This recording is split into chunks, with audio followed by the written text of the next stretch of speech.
பக்தா, ஒரு நிமிடம் இந்த வீடியோவை தள்ளிவிடாதே. உன் வாழ்க்கையில் இருக்கும் கடன் சுமை, மனக்கவலை, உன் உள்ளத்தில் இருக்கும் சோகங்கள் அனைத்தையும் போக்க வருகிறேன். நான் உன் முருகன், உன் பக்தனாகிய உன்னோடு பேசுகிறேன்.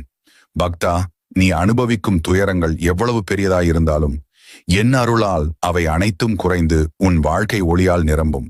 பக்தா, உன் கடன்கள் பெரிதாய் தோன்றினாலும் கவலைப்படாதே. என் திருவருள் உன்னை வழிநடத்தும்.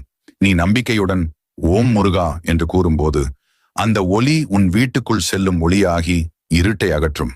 உனது குடும்பத்திற்குள் அமைதி வரும், சிக்கல்கள் அகலும், மனக்கவலை தீர்ந்து உன் இதயம் ஆனந்தத்தில் மலரும். பக்தா, நீ இன்று இந்த வீடியோவை பார்க்கும் நேரத்தில் உன் வாழ்க்கையில் ஒரு புதிய துவக்கம் நடந்து கொண்டிருக்கிறது. அந்த துவக்கம் உன்னை உயர்வு அடைய செய்யும். நீ உன் மனதில் ஓம் முருகா என்று எழுதி வைக்கிறாய் என்றால் உன் வாழ்வு மகிழ்ச்சியாலும் செழிப்பாலும் நிரம்பும்.